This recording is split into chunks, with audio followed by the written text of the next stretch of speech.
Fala meus amigos, tudo bem? Hoje eu vou gravar aqui mais um vídeo rápido para vocês e nesse vídeo a gente vai conversar um pouco sobre o uso do gelo após alguma lesão aguda.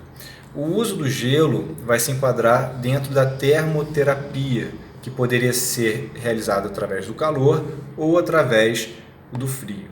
Então, termo, de temperatura, e terapia de cura, ou seja, termoterapia. Então seria o uso do calor ou do frio para curar alguma lesão, por exemplo, tá?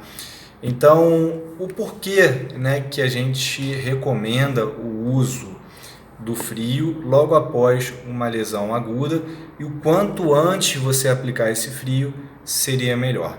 Bem, o que acontece é o seguinte: quando você tem alguma lesão, seja através, por exemplo, de uma torção ou outro tipo de lesão aguda, você vai ter, por exemplo, o rompimento de membranas. E através do rompimento dessas membranas, você vai ter um extravasamento de líquidos.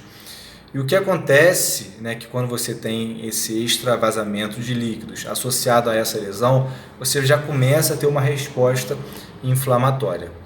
Então, quanto antes você colocar o gelo, é melhor, porque o gelo ele vai ter uma ação fisiológica de vasoconstrição, ou seja, ele vai reduzir o calibre desses vasos, já reduzindo a ocorrência desse edema.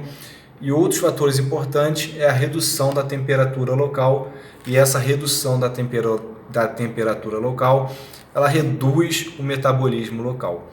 Então, o uso do gelo nessa situação é impedir que você tenha, por exemplo, um edema maior, por exemplo, um edema mais grave, e além disso, evitar lesões secundárias. E o que seria isso?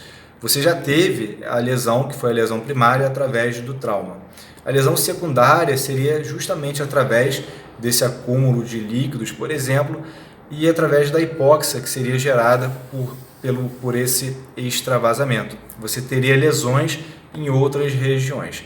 Então, o uso do gelo de forma rápida justamente seria para você evitar essas lesões secundárias, justamente pelas ações fisiológicas que o gelo tem, como redução do metabolismo local, redução dessa temperatura e vasoconstrição, ou seja, reduz o calibre desses vasos, impedindo que você tenha um edema mais significativo e mais grave, tá bom? Então, assim, teve alguma lesão, torceu, o quanto antes esse gelo for aplicado, e lembrando que o uso desse gelo ele entra dentro da classificação da termoterapia, e nesse caso a gente estaria usando o frio, através do gelo, para a terapia, que nesse caso é a cura.